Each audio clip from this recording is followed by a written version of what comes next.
السلام علیکم۔ جماعت ہفتم مضمون اردو۔ جماعت ہفتم میں آج ہمارا کام ہے جلیبیاں کے سوالات کے جوابات۔ جلیبیاں کے سوالات کے جوابات آج ہم کریں گے۔ جوابات میں آپ کو صرف ایکسپلین کروں گی، آپ دھیان سے سنیں سمجھیں، ٹھیک ہے؟ سوال نمبر 1 ہے، مصنف کے دل میں جلیبیاں کھانے کا خیال کیسے آیا؟ جواب ہے، مصنف ایک دن فیس اور فنڈ کی مبلغ 4 روپے لے کر اسکول پہنچا تو پتہ چلا کہ آج ماسٹر غلام محمد چھٹی پر ہیں، لہٰذا فیس کل لی جائے گی۔ دن بھر تو یہ 4 روپے اس کی جیب میں پڑے رہے، مگر جب وہ اسکول سے باہر نکلا اور اس کی نگاہ گرم گرم جلیبیوں پر پڑی تو منہ میں پانی بھر آیا۔ مصنف نے 4 روپے جلیبیاں خریدنے پر خرچ کر دیے۔ سوال نمبر 2، آپ کو اس سبق سے کون سا حصہ پسند آیا؟ اس کا جواب آپ ویسے تو اپنی مرضی سے لکھیں گے، اپنی پسند سے، لیکن پھر بھی میں آپ کو ایک جواب اس کی وضاحت میں کر دیتی ہوں۔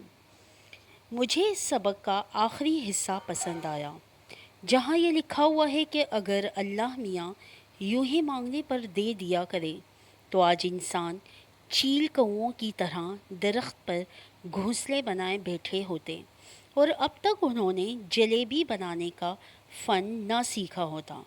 یہ ہے جواب نمبر 2۔ سوال نمبر 3، مصنف نے اپنے اسکول سے چھٹی کیوں کی؟ اس کا جواب ہے، مصنف نے اپنے اسکول کی چھٹی ماسٹر غلام محمد کے ڈنڈے کے خوف کی وجہ سے کی، کیونکہ انہوں نے غلطی کی تھی۔ جواب سوال نمبر 4، مصنف نے اللہ تعالیٰ سے کیا دعا مانگی؟ مصنف نے اللہ تعالیٰ سے 4 روپوں کے لیے دعا مانگی کہ اے اللہ، ہم بڑے نیک اور فرما بردار لڑکے ہیں، ہمیں پوری نماز یاد ہے، قرآن مجید کی آخری 10 سورتیں بھی ازبر ہیں، مان لیا کہ ہم نے غلطی کی ہے، ہماری مدد فرما دیجیے۔ یہ تھا جواب نمبر 4۔ اب ہے سوال نمبر 5، مصنف کے آخری پیراگراف سے آپ کیا مراد لیتے ہیں؟ نمبر 5، سبق کے آخری پیراگراف سے مراد انسان کو اپنی محنت اور کوشش سے چیزیں حاصل ہوتی ہیں۔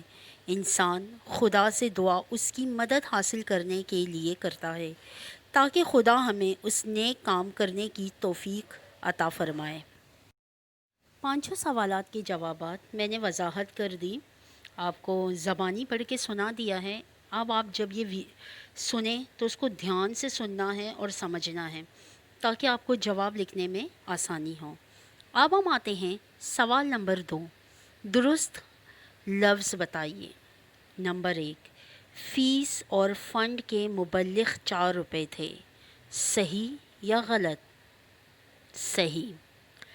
کڑھا میں تازہ تازہ سموسے نکل رہے تھے، صحیح، غلط؟ نمبر 3، باقی روپوں کی بھی جلیبیاں خرید کر بانٹ دی، صحیح یا غلط؟ صحیح۔ نمبر 4، ماسٹر غلام محمد ہمارے استاد تھے، صحیح یا غلط؟ یس، صحیح۔ نمبر 5، پتھر کے نیچے سے 4 روپے مل گئے، پتھر کے نیچے سے 4 روپے ملے تھے؟ جی بالکل نہیں، تو اس کا مطلب یہ جملہ غلط ہے۔ اب ہم آتے ہیں سوال نمبر 3 کی طرف، درج ذیل جملوں کو مکمل کریں۔ تو اب آپ دیکھیے سوال نمبر 3، اللہ جی، ہم تو آخر ایک بڑے آفیسر کے بھتیجے ہیں۔ نمبر 2، گلی میں محلے کے لڑکے ہمارے ارد گرد جمع ہو گئے، اسکول سے ہماری غیر حاضری کی رپورٹ پہنچ چکی تھی۔ چلیں جی، سوالات کے جوابات میں نے آپ کو بتا دیے۔ سوال نمبر 2 درست جملے میں نے بتا دیے، سوال نمبر 3 بھی میں نے آپ کو بتا دیا۔ اب ہم آتے ہیں سوالات کی تفصیل کی طرف۔ سوالات کے جوابات آپ اپنی کاپی میں کریں گے، درست اور غلط کاپی میں کرنا ہے، باقی آخری سوال کتاب میں ہی کرنا ہے۔ اللہ حافظ۔